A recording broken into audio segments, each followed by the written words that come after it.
দেখা মা মা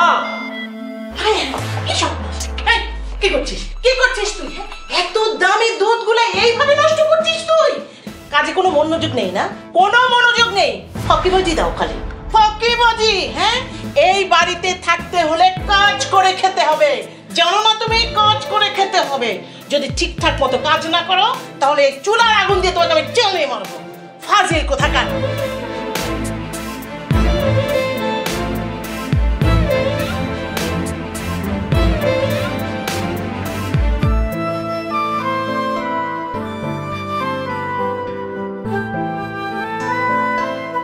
মা, আমাকে ডেকেছো?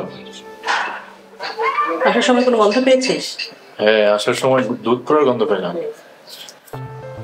তোর বউ আবার শুরু করেছে, ইচ্ছে করে আজকে চুলার ভিতরে দুধ রেখে পুড়িয়ে ফেলেছে। মা, ওরে তো আমি বের করে দিতেই চেয়েছিলাম, তুমিই তো রাখলে। যাক বাবা, এভাবে আর কতদিন চলবে? তোর জীবনটা তো আমি নষ্ট করে দিতে পারি না। এই মেয়েকে আমি যতই ঠিক করি তুই ওকে মানিয়ে চলতে পারবি না। তুমি কি বলতে চাইতেছো? শোন বাবা, মানুষ বংশ দেখে বিয়ে করে কেন জানিস? রক্ত, রক্তের মধ্যে মানুষের স্বভাব, চরিত্র সবকিছু থাকে, যা কখনো পরিবর্তন হয় না। ভালো বংশ মানে ভালো রক্ত। এই মেয়ের তোর রক্ততেই সমস্যা আছে, ওর কখনোই পরিবর্তন হবে না। তাহলে আমি এখন কি করবো মা? তুই আবার বিয়ে করবি। আর রেখা থাকবে, ওকে তো আমি ফেলে দিতে পারি না, তাই না? তোর মনে স্বাদ, আহ্লাদ, সামাজিকতা সব পূরণ করবি নতুন বইয়ের সঙ্গে, আর ও বাড়িতে থাকবে। মা, তুমি কি নিশির কথা বলতেছো? হ্যাঁ। কিন্তু মা, নিশি কি রাজি হবো? আমার বোনের মেয়ে, আমার একটা অধিকার আছে না নিশির উপরে। প্রথমে রাজি হতে চাইনি, পরে আমি বুঝিয়ে শুনিয়ে রাজি করিয়েছি। মা, কাজটা কি ঠিক হবে? তোর ব্যাপার বাবা, তোদেরকে শান্তিতে না রেখে আমি মরতে চাই না। আশা রাখি শেষ জীবনে আমাকে অশান্তিতে রাখবি না। নিশি যদি রাজি থাকে তাহলে আমার কিছু বলার নেই।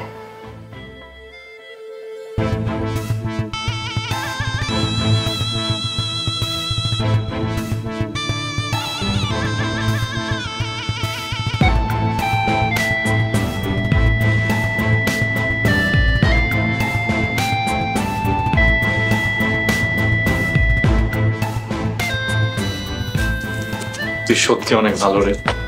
তুমি যে খারাপ তাই আমি ভালো। ঠিকই বলেছিস, আমি আসলেই খারাপ। খারাপ মানুষের জন্য ভালো পার্টনারই দরকার হয়, নাহলে সংসারে ব্যালেন্স থাকে না। আমি তোকে যতই দেখছি ততই মুগ্ধ হচ্ছি। কত সুন্দর করে কথা বলিস তুই। তুমি সুন্দর করে ভাবো তাই আমার কথা সুন্দর মনে হয়। আমার একটা বউ আছে জেনেও তুই আমাকে বিয়ে করতে রাজি হলে কি করে? তুমি আমার প্রথম ভালো লাগা, প্রথম পছন্দ, তাই ভালোবাসা মানুষের জন্য সব কিছু করা যায়। আমি তোমার জন্য সব কিছু করতে পারবো।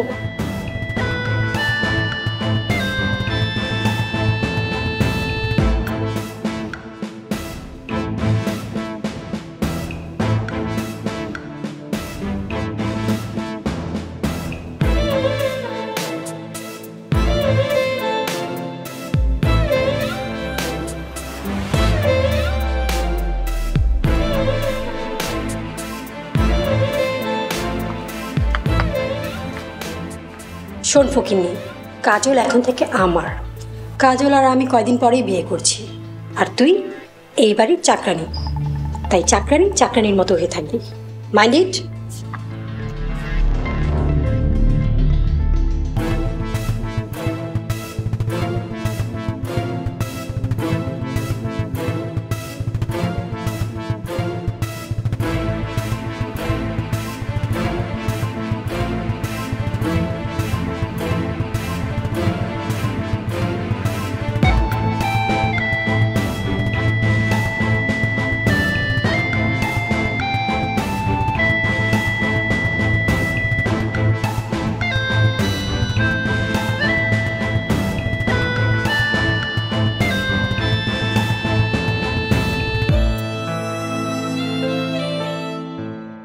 আপনি আসছেন, চলেন আপনার খাইতে দিই। লাগবে না, আমি খেয়ে আসছি।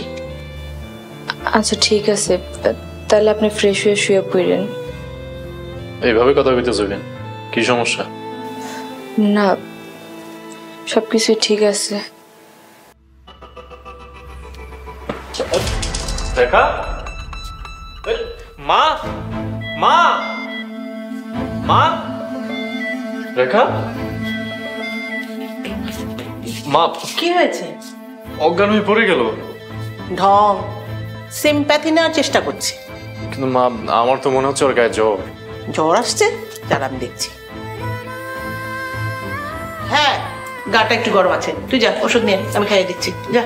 আচ্ছা। মা, এখন কি হবে?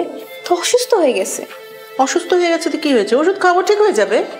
মা ছাইরা দাও, বনের পাখি বনে চলে যাক, পরে কিছু একটা হয়ে গেলে আমাদের বিপদ। চুপ কর, মরলে মরবে, অসুখে মরবে।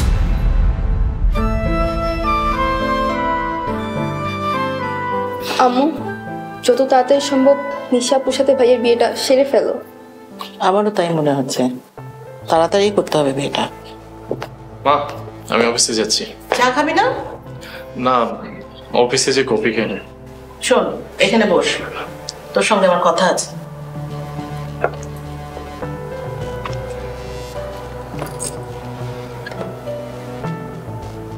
শোন বাবা, আমি আর দেরি করতে চাই না, আগামী মাসেই তোদের বিয়েটা দিতে চাই। মা, তোমাদের যা ইচ্ছে তাই করো, আমার কোনো আপত্তি নেই। এই নাও তোমার চা।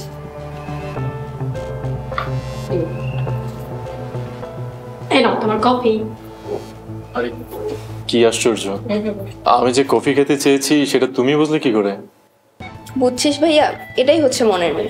তোদের জুটিটা কিন্তু ভালোই মানাবে। আমি বলেছিলাম না, নিশির সঙ্গে আমার ছেলে সুখী হবে। ওই চুন্নি আমার ছেলেকে ধ্বংস করে দেবে। কফি ভালো হয়েছে। Thank you. ওয়েলকাম। তাহলে নিশির বাবা মায়ের সঙ্গে কথা বলে বিয়েটা ঠিক করে ফেলি, কি বলিস? ঠিক আছে মা। এবার কিন্তু ধুমধাম করে বিয়ে হবে, আর আমরা সবাই অনেক বেশি মজা করব। অবশ্যই, আমি সবাইকে ইনভাইট করব। আমার একটা মাত্র ছেলের বিয়ে। আচ্ছা মা, আমি তাহলে অফিসে। যা। সাবধানে যাস। হ্যাঁ মা। আম্মু, ওই ফকিন্নি তো কি সুন্দর জমিদারের মতো ঘুমাচ্ছে, আমার তো সহ্য হচ্ছে না। চা কফি বানাতে গিয়ে দেখো আমার স্কিনটা পুড়ে গেছে, আমার হাতটা জ্বলতেছে। আমি এক্ষুনি ওকে উঠিয়ে রান্নাঘরে পাঠাচ্ছি, দাঁড়া। কিন্তু মা, ওর তো জ্বর। জ্বর হয়েছে আমি কি করি? ওষুধ যে খেতে দিয়েছি এটাই ওর বাপের জন্মের ভাগ্য।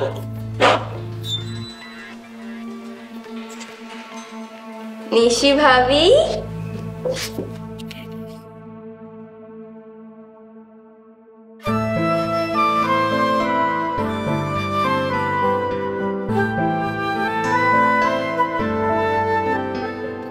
এই, এই ফকির, এই, ওঠ।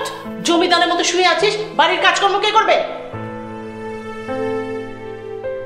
মা, আজকে আমার শরীরটা অনেক ভালো। খবরদার আমাকে মা বলে ডাকবি না। তোর মতো ফকিন্নি এতিমের বাচ্চা যদি আমাকে মা বলে ডাকে তাহলে আমার স্ট্যাটাস থাকবে? ভুল হয়ে গেছে, আর হবে না এরকম ভুল। যা রান্না বসা, রান্না বসিয়ে সারা ঘর দুয়ার পরিষ্কার করবি, তারপর কাপড় ধুতে বসবি। আজকে শরীরটা অনেক খারাপ, শরীরে একদমই শক্তি পাচ্ছি না, মনে হয় না আমি দাঁড়াতে পারবো। মাইর দিলে শক্তি চলে আসবে। ঢং বন্ধ কর, ওঠ ওঠ, কাজে যা।